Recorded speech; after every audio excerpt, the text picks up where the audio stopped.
Now, we start with chapter number 9. Finally, we are about the independence and the partition of India. We will become independent. Finally, we are in the year 1942 to 47. 42, we had done Quit India movement. Now, after that, that is about India's independence and it's also the partition. The first point is over here with regard to the cabinet mission plan. The 7th chapter we had Cripps mission. Now we have the cabinet mission plan. Now, what was this cabinet mission plan? This cabinet mission was to send a cabinet of members of the cabinet which had A.V. Alexander,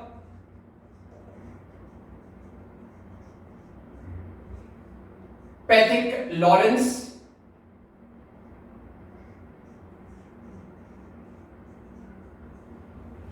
and Stafford Cripps.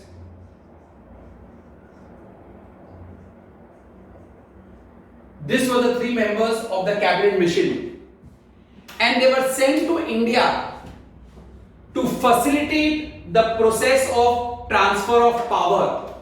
Finally, the Britishers have agreed that we have to transfer the power to India. So, if you get a question, why was the cabinet mission sent to India? To facilitate the process of transfer of power to India, and also to decide what form of government will be conducive to our nation. For these 2 reasons, cabinet mission was sent.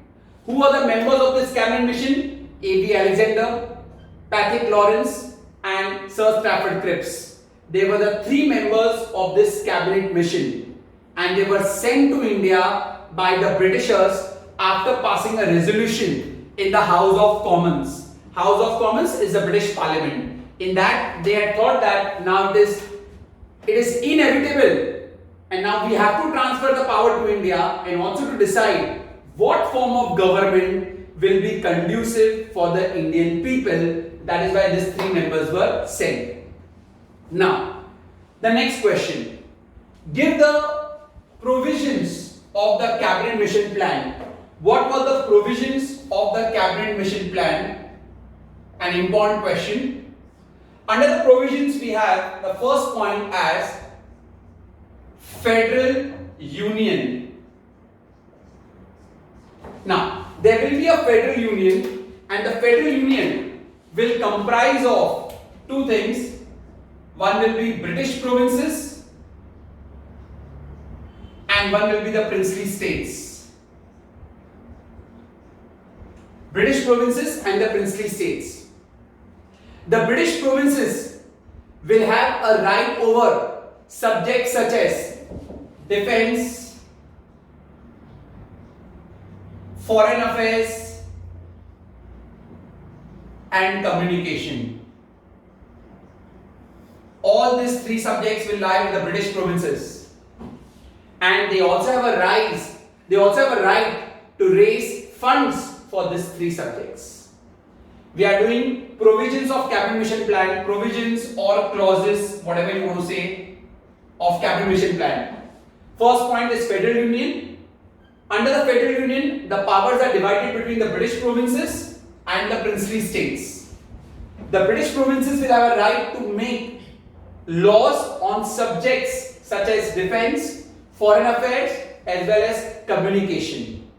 And they also have a right to raise funds for these 3 subjects. Second point we have as provincial autonomy.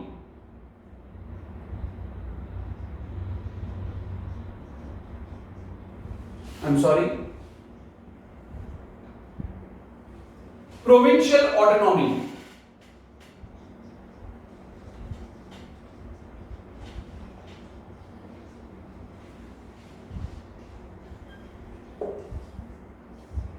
The provinces will have full autonomy, that is complete independence, to make laws on all those subjects which are not under the British provinces. So these three subjects, apart from these three subjects, any other subject, the autonomy, independence is given to the provinces. They have got full independence to make laws on subjects which are not under the British provinces.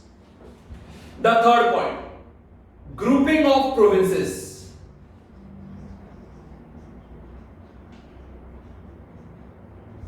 The provinces were grouped in three parts. Group A, it had 6 Hindu majority provinces. Group B, 3 Muslim majority provinces. And Group C had Assam and Bengal. This is how the provinces were grouped. Group A had got 6 Hindu majority provinces. Group B had got 3 Muslim majority provinces. And Group C had Assam and Bengal. Now, after grouping of the provinces, very important point, fourth point, we have as formation of Constituent Assembly.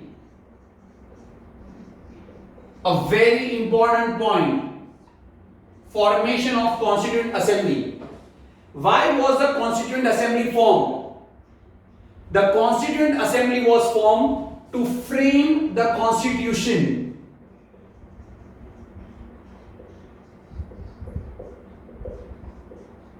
To frame the Constitution. But obviously, India is getting divided into two countries, India and Pakistan. So to frame the Constitution for India as well as for Pakistan, they had formed a Constituent Assembly. The Constituent Assembly had 389 members.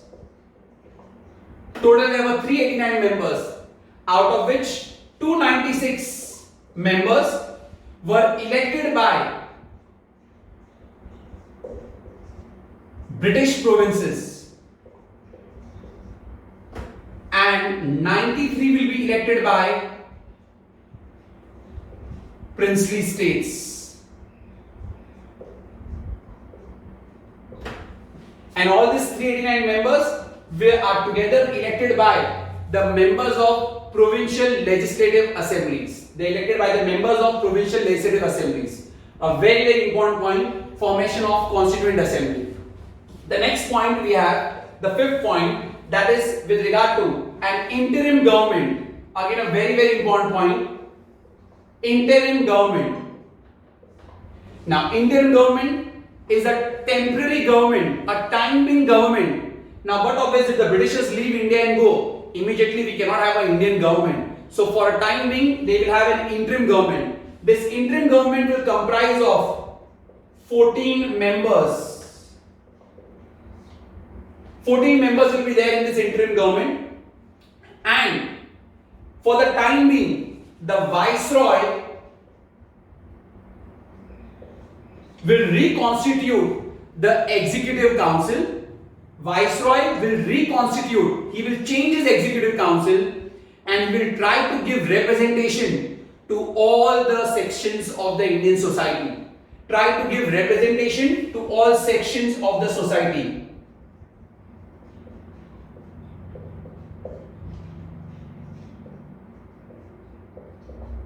So Viceroy will reconstitute the Executive Council and try to give representation to all sections. This is an interim government which will comprise of 14 members, and the Viceroy will reconstitute his Executive Council and try to give representation to all the sections. Interim is a time-being government because when the Britishers leave, immediately we cannot have an Indian government. That is the reason why. So that is with regard to interim government. And lastly, transfer of power.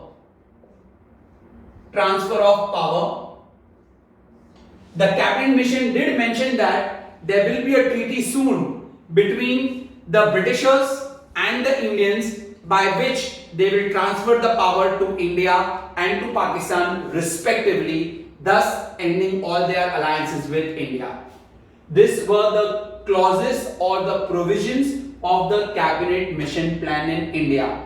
Very, very important answer. First thing, again I repeat, why was the cabinet mission sent to India?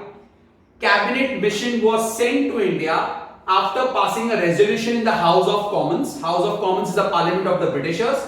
Now, why were they sent to India? To facilitate the process of transfer of power. Because now Britishers understood that we cannot rule over India. So to facilitate the process of transfer of power, that is the reason why cabinet mission was sent to India.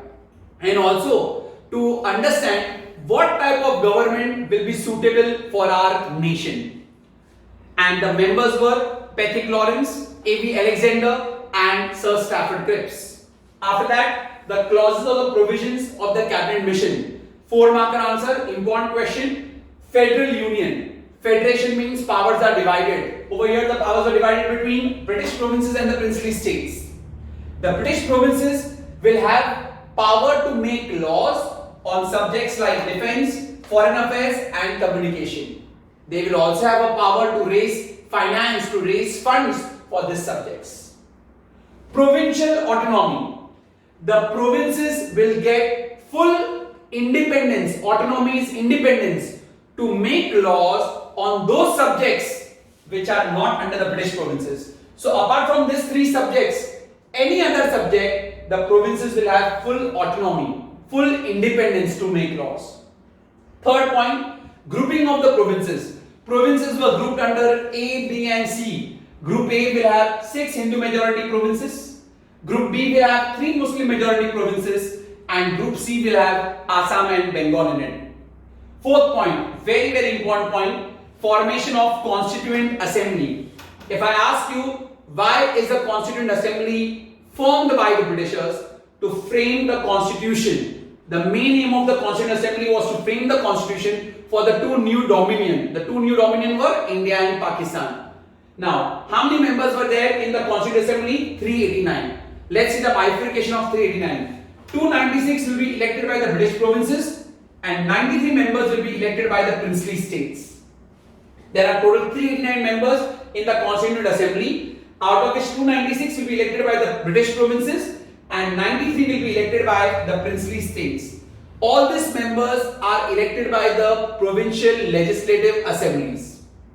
Interim government. Interim government is a time-being government, a temporary government. It will have how many members? 14 members. And the Viceroy will reconstitute the Executive Council. Reconstitute means he will again make a new Executive Council wherein he will try to give representation to all sections of our society.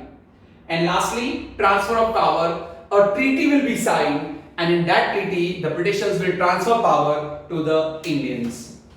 So these were the clauses of your cabinet mission. Point number 1, Federal Union is important. Point number 4 and 5 are very very important. They have been asked in boards for 2 marks also. With respect to the cabinet mission, why was the Constituent Assembly formed? Your answer, Constituent Assembly was formed to frame the Constitution.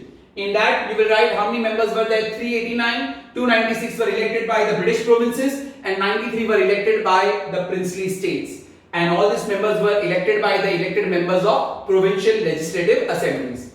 Then they had asked this point also in the boards, interim government. Why was an interim government formed and what was the structure of it? So the interim government was a temporary government formed. It comprised of 14 members.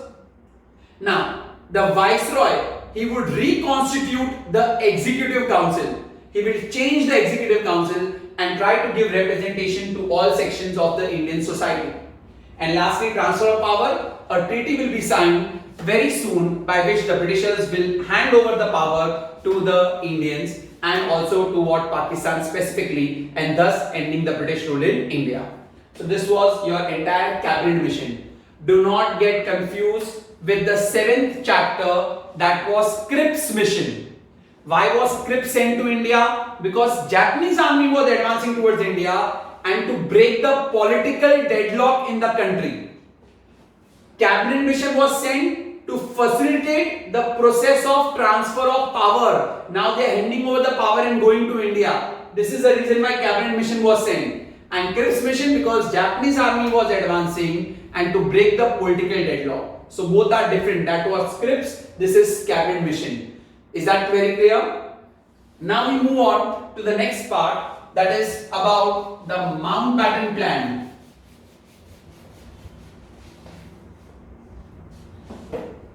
Mountbatten Plan.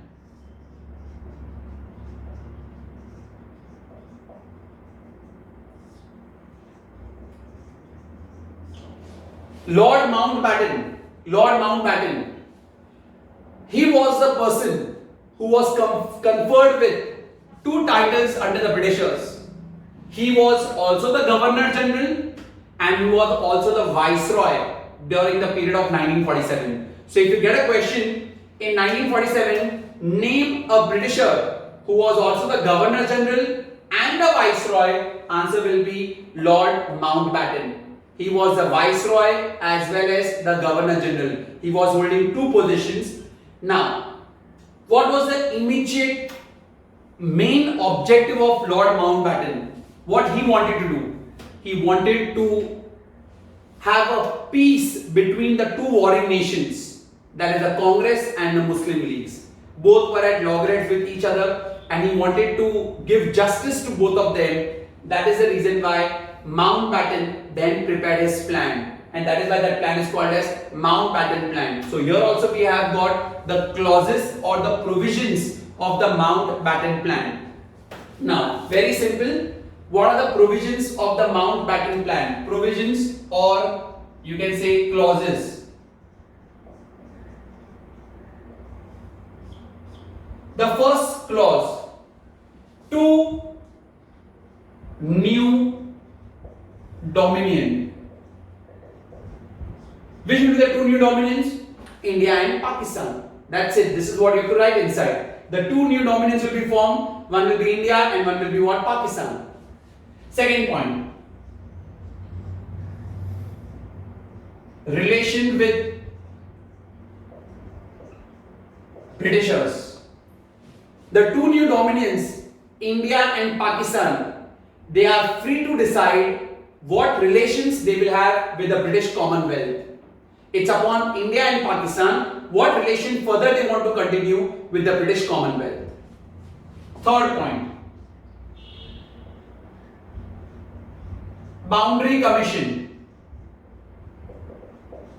Definitely a boundary commission will be set up to mark the borders of India and Pakistan respectively. Because now India is getting divided, so borders also have to be fixed, that this is the line of border for both India as well as Pakistan, and that a boundary commission is appointed and they will do this work. Fourth point, princely states. Very, very important point about the princely states. What was given in the Mountbatten Plan with regard to princely states? All treaties and agreement signed by the Britishers with the princely states will come to an immediate end.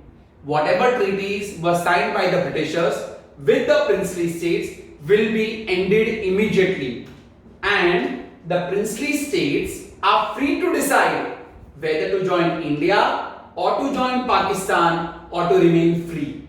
Nobody can force the princely states. It's upon them whether to join India or Pakistan or to remain free. I repeat again, it's an important question asked for 2 marks. Under the Mountbatten Plan, what were the clauses with princely states? First thing, all agreements and treaties signed by the Britishers with the princely states, they come to an end immediately. And secondly, the princely states are free to decide whether to join India or to join Pakistan or to remain independent. Very, very important point. I repeat again, till now we have finished 4 points under the clauses or provisions of Mountbatten Plan. First point, we have got two new dominions. Which are the two new dominions which are formed? India and Pakistan. Second point, relation with the British Commonwealth. India and Pakistan are free to decide what relation they shall have with the British Commonwealth. Third point, a boundary commission will be set up to decide the borders of India and Pakistan respectively. Fourth point, princely states. Very, very important point. Princely states, all treaties and agreements signed with the princely states, they come to an end immediately, and the princely states are free to decide whether to join India or Pakistan or remain independent. They want they can remain independent also. No need to compulsory join India or Pakistan. Now the next point, the fifth point, Bengal and Punjab. Now, Bengal and Punjab, the legislative assemblies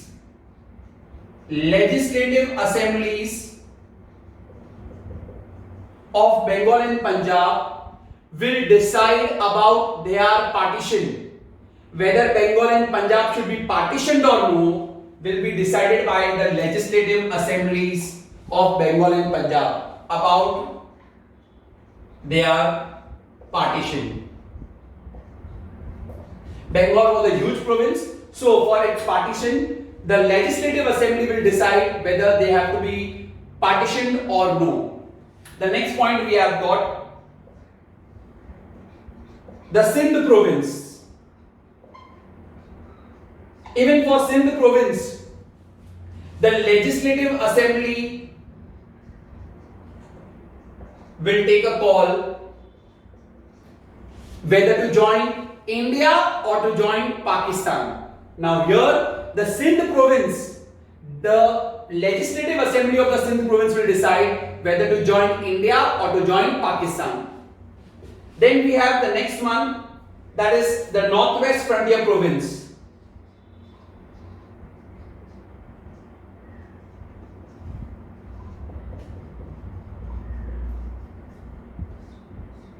In the Northwest Frontier province, a plebiscite will be held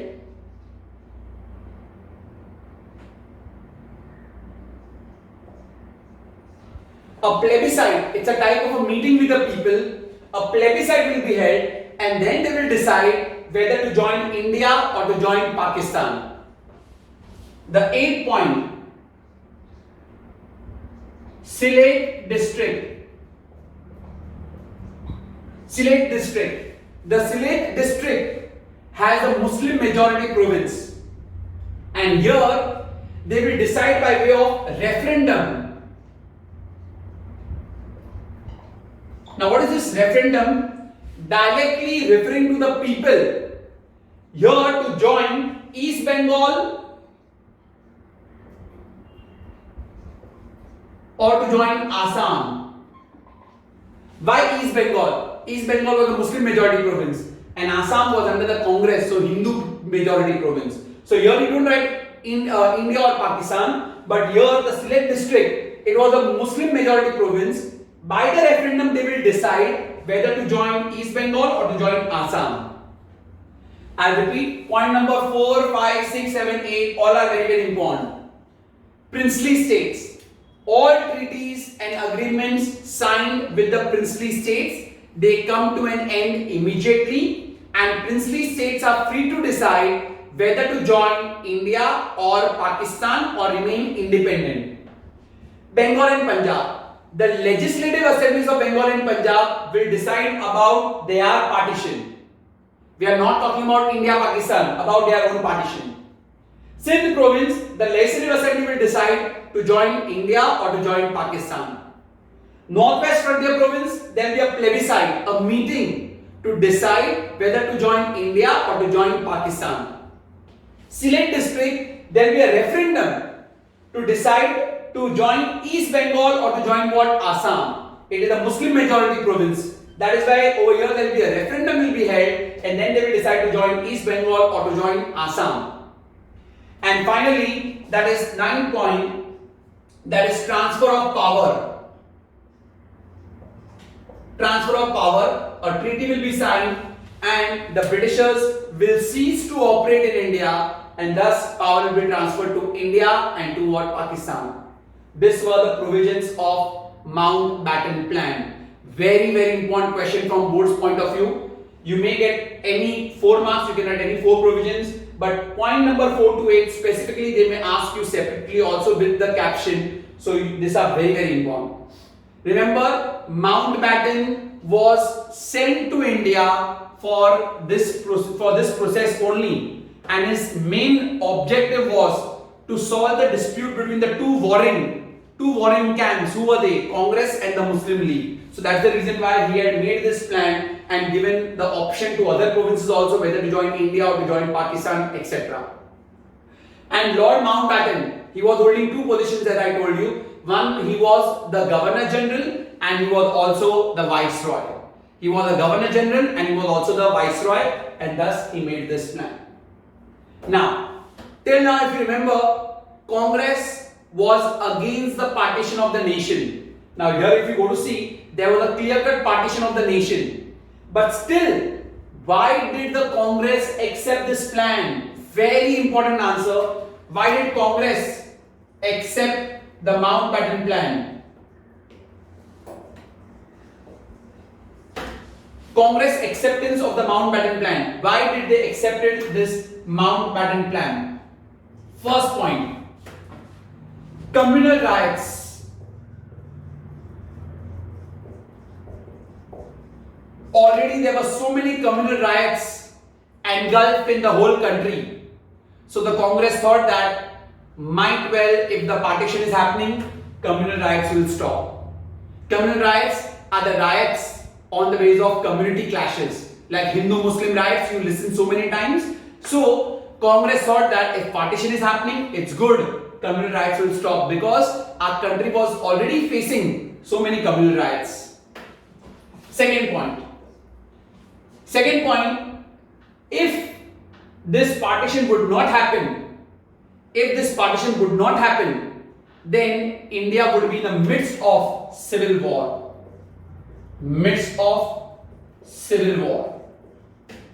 So better that partition happens. Third, experience of working with the League.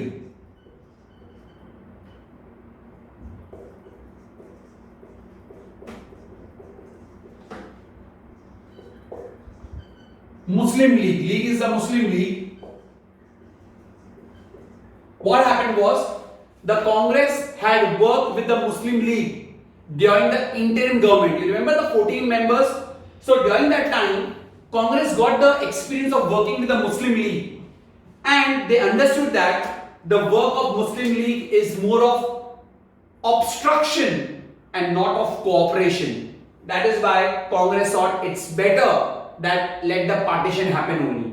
Because when they were working together during that interim government, I told you a temporary government, that time Congress had experienced that Muslim League's work is to obstruct and not to cooperate. So it's better that division of India happens. Fourth point, the other alternative, only alternative to partition, will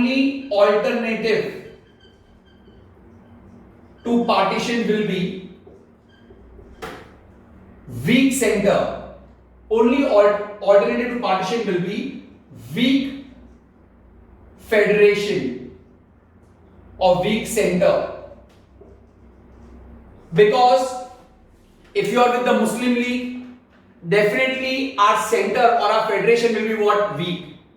That was the only alternative to partition. If you are not partitioning, then our center would become what? Weak.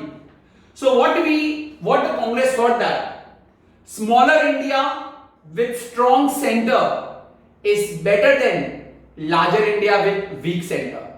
See, if you are not going to partition, then what will happen? Our center will become what? Weak, because Muslims will be there together. So the Congress thought that smaller India with strong center is definitely better than bigger India with weak center. And the last point,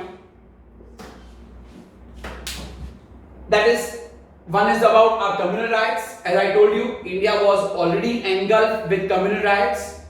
Second point, if the partition would not happen, we would be in the midst of civil war. Third point, experience of working with the Muslim League during the interim government was of the view that they are more of under obstruction and not for cooperation.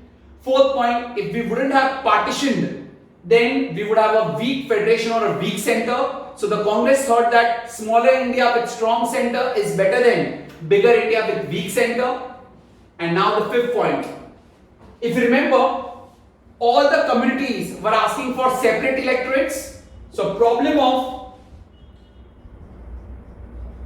separate electorates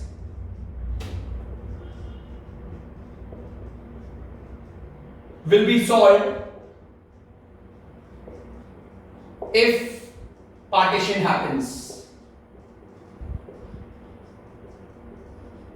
Because it was the Congress only who wanted the separate electorates, and because of the Congress, the other parties also demanded that. So, if partition is happening, then the problem of separate electorates will also get solved. That is the reason why Congress accepted the Mountbatten Plan. Very, very important answer. Why did Congress accept the Mountbatten Plan? I repeat again. First point. India was already engulfed with many communal riots. So if partition is happening, communal riots may well get stopped. Second, if partition will not happen, India will be in the midst of civil war, will be into a civil war. All the civilians will be at fight with each other if partition does not happen.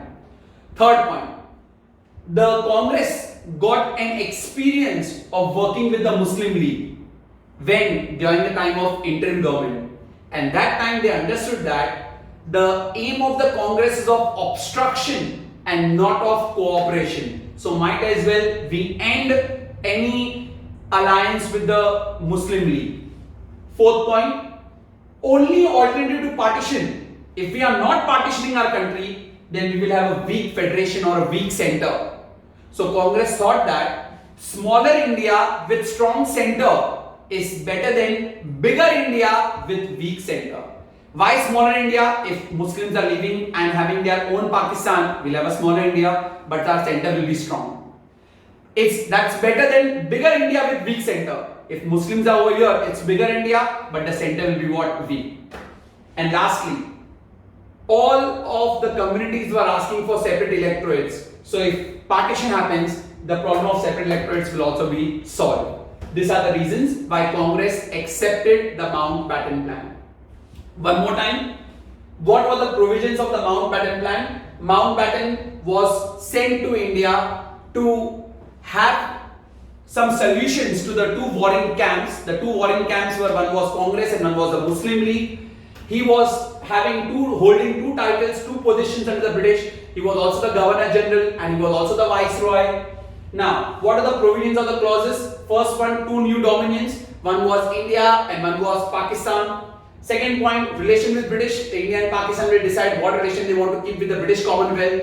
Third point, a boundary commission will be set up to set the boundaries, borders for both India and Pakistan. From point number 4, very, very important, princely states. All treaties and agreements signed by the Britishers with the princely states will come to an end immediately, and princely states are free to decide whether to join India or Pakistan or remain independent. 2 marker answer, 2 points.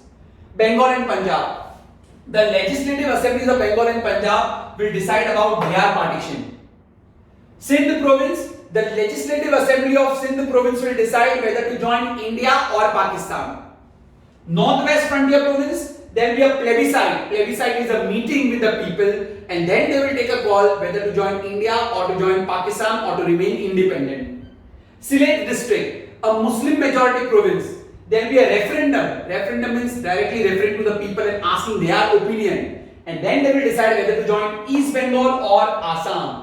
East Bengal is Muslim majority, Assam was with Hindus, the Congress were ruling over here.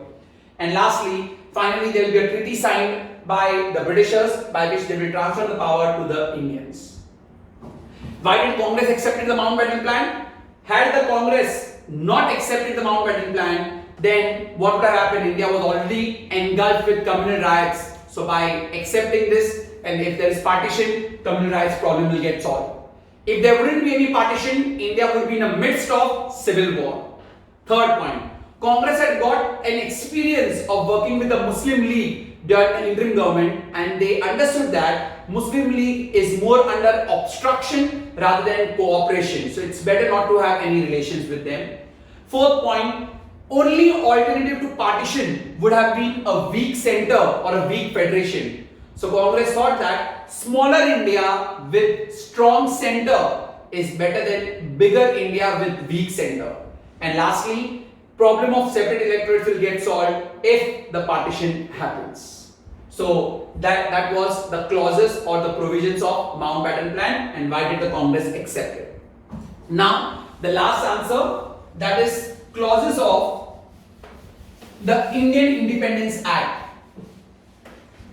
Again, a very, very important answer. Clauses of Indian Independence Act.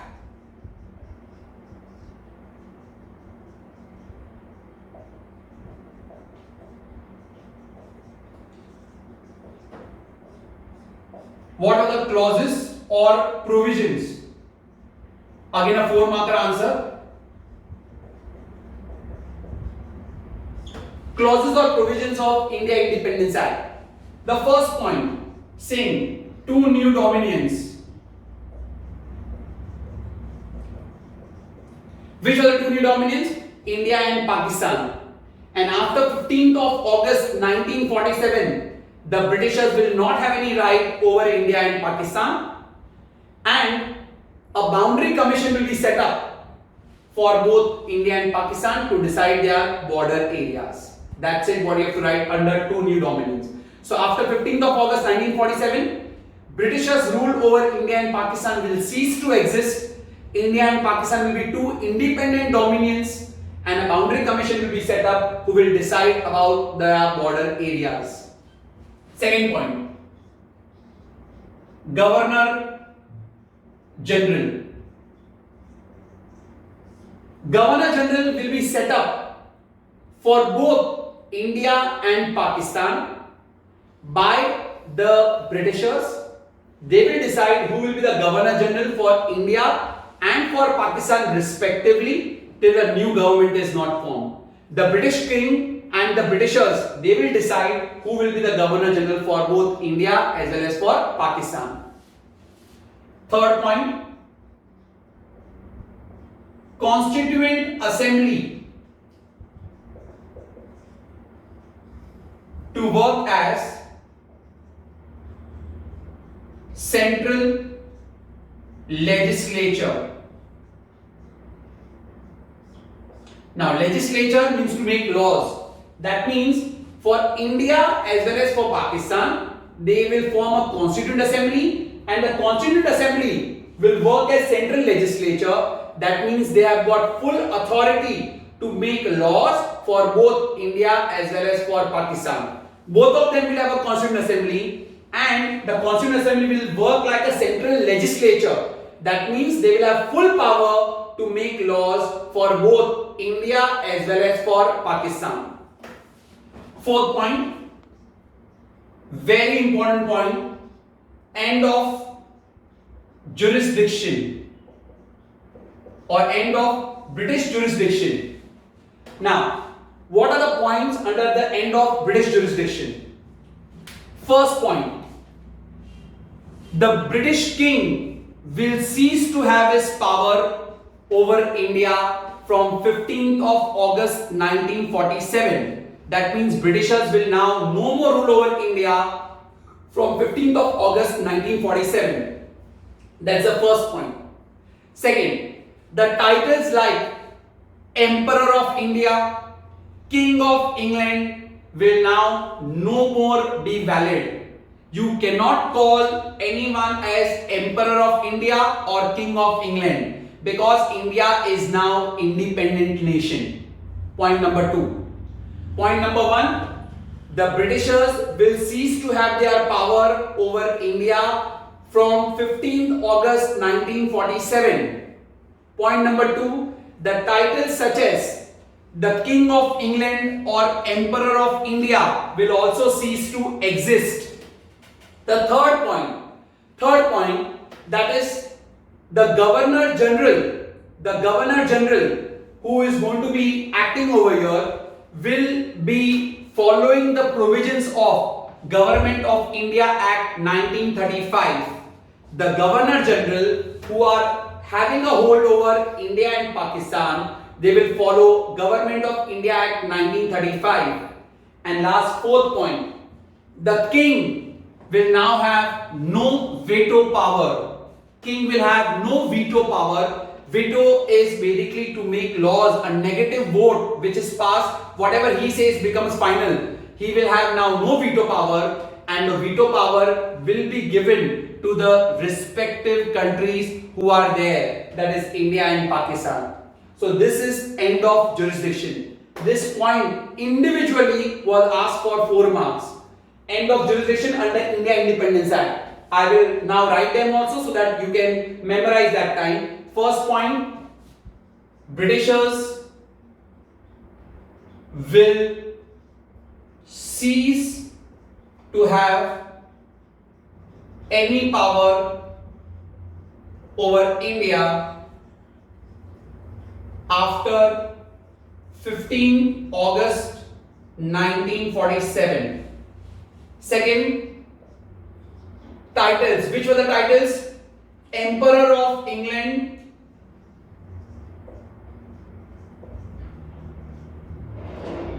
Emperor of India, and the British King, King of India, King of England will not be used. No more titles such as Emperor of India and King of England can be used. Third point, Governor General will act according to provisions of Government of India Act 1935. There were a Government of India Act 1935, its provisions were there, and Governor General will act according to that only. And fourth, King will have no veto power. King will have no veto power. These are the 4 points under end of jurisdiction. 4 marker answer, very, very important. Fifth clause with regard to princely states, which we have already discussed in Mountbatten, same. All treaties and agreements signed with the princely states will come to an end immediately, and princely states are free to decide whether to join India or Pakistan or to remain independent. And last point, division of army and assets. The Britishers will divide the army and assets and liabilities with India as well as with Pakistan. So assets, liabilities and armies will be divided by the Britishers. With one will be with India and some will be with Pakistan. That's how the clauses or provisions of India Independence Act were finally being laid, and after this India got partitioned. I repeat again, 2 new dominions were formed. Which are the 2 new dominions which were formed? One was India, one was Pakistan, and Britishers will now have no rule over India after 15th of August 1947, and a boundary commission will be formed. Governor General, there will be Governor General for both India as well as for Pakistan. They will be appointed by the British King. Third, Constituent Assembly will work as central legislature. The Constituent Assembly will have all the power of a central legislature. That means they can make laws for their respective countries, India as well as for Pakistan. So Constituent Assembly of India will make laws for India, and Constituent Assembly of Pakistan will make laws for Pakistan, because they are acting like central legislature. A very important point, end of British jurisdiction. There was an end of a British era. So what happened under that? British will cease to have any power over India after 15th of August 1947. Second, they cannot use any titles like Emperor of India or King of England. Third, the Governor General will now act according to provisions of Government of India Act 1935. And fourth, the King will now have no veto power over India. King will not have any veto power over India. Veto actually means a negative vote which is given, and wherever they put their vote becomes final. So now since the Britishers does not have any rule over India, he does not have any veto power. Princely states, all agreements and treaties signed with the princely states they come to an end immediately, and princely states are free to decide whether to join India or Pakistan or to remain independent. And lastly, Britishers will divide the army as well as the assets of our country and give some to India and some to Pakistan. This is how we sum up the clauses of provisions of India Independence Act. So this chapter is also over. Just a short summary how we started. First one was, why was the cabinet mission sent to India? That was to facilitate the process of transfer of power in India and to decide what type of government will India suit. Second point we had done was the clauses or the provisions of the cabinet mission. In that I told you very important points are about the constituent assembly, the interim government. They were very important points. Then we had done about Mountbatten Plan. Mountbatten Plan ka provisions were there. Why did Congress accept the Mountbatten Plan? And lastly, we have the clause of the Indian Independence Act. Again, a very important chapter from board's point of view also. It is a weightage of 6 to 8 marks. So by this, I conclude the Indian history, chapter number 6, 7, 8 and 9. I request you all to go according to the syllabus, learn them thoroughly, give up the answers to your parents, and if you have any doubts, difficulties, you can call me up. In this hour, it is a responsibility of every student to go through that and complete your portion as soon as possible. Thank you very much.